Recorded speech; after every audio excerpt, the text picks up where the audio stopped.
সিন্ডিকেটের কারসাজিতে মাসখানেক ধরে শেরপুর জেলায় বেড়ে গেছে সারের দাম।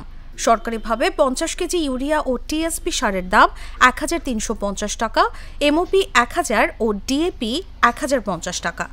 সরকার নির্ধারিত দামে সার কিনতে বিএডিসি ও বিসিআইসি ডিলারদের কাছে ঘুরছেন কৃষকরা। অতিরিক্ত টাকা ছাড়া 1 কেজি সারও মিলছে না। আমরা এই কেকেরচরের আমরা কৃষক, আমরা আমাদের ডিলারের কাছে আমরা সার আবাদে যাই, আমাদের বলে যে সার নাই, সার সংকট। আমরা এই বাইরের দোকান থেকে আমাদের সার কিনতে হয় মঙ্গা দামে। সরকারি দাম কেবল কাগজে কলমে, কিনতে গেলে বাড়তি দাম ছাড়া সার মেলে না। এতে বাড়ছে উৎপাদন খরচ, ফলে আবাদের লোকসানের শঙ্কা কৃষকদের। সার কিনে আমি 1900 টাকা বন্ধন নেয়, আর পৃথিবী আগে আসিল 1050 টাকা, আর এই সার করছে 1400 টাকা, 1500 টাকা, 1600 টাকা। রেজাল্ট হইতেছে না। দাম হইলো একখানে গেছি আমরা 60 টাকা ধরা, 160 টাকা ধরা। আর একখানে গেছি নঙ্গপাড়া গেছি 10 টাকা গাড়ি ভাড়া দিয়ে, অনুসারে আমি 140 টাকা ধরা। বর্তমান সরকারের মান ক্ষুণ্ণ করতেই কতিপয় ডিলার ও অসাধু কর্মকর্তার যোগসাজশে তৈরি করা হয়েছে এই সিন্ডিকেট, এমনটি বলে জানালেন সচেতন নাগরিকরা।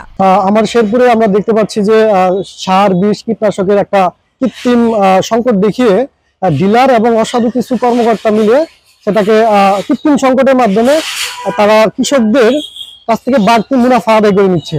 এটা খুবই দুঃখজনক এবং ন্যাক্কারজনক। পর্যাপ্ত পরিমাণে সার রয়েছে, কোনো সংকট নেই। পাশাপাশি যেসব ডিলার ও অসাধু কর্মকর্তাদের বিরুদ্ধে অভিযোগ এসেছে তাদের বিরুদ্ধে দ্রুত আইনি পদক্ষেপ গ্রহণ করা হবে, জানালেন কৃষি মন্ত্রণালয়ের এই সচিব।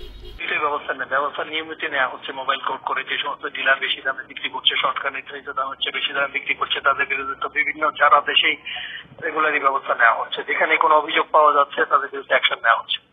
তারপরেও আমরা তাদেরকে তালিকা করেছি, আমরা যারা এরকম করছে তাদের বিরুদ্ধে আমরা ডিলারশিপ বাতিল করার মতো ব্যবস্থা নিব আমরা।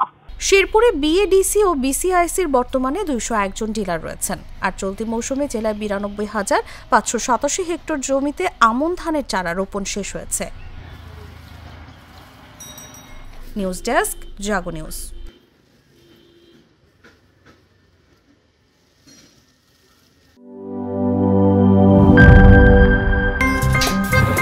আমার একটা স্মার্ট সিদ্ধান্তে 25% গ্যাসের খরচ কমেছে। ভাবছেন কিভাবে? সাধারণ গ্যাস স্টোভ বদলে আমি এনেছি আরএফএল গ্যাস স্টোভ। এর সাইন্টিফিক নজল ও ব্রাস বার্নার ক্যাপ সমানভাবে তাপ ছড়িয়ে রান্না করে দ্রুত, তাই গ্যাসও বাঁচায় 25%, টাকাও বাঁচে 25%। আরএফএল গ্যাস স্টোভ নিরাপদ ও গ্যাস সাশ্রয়ী।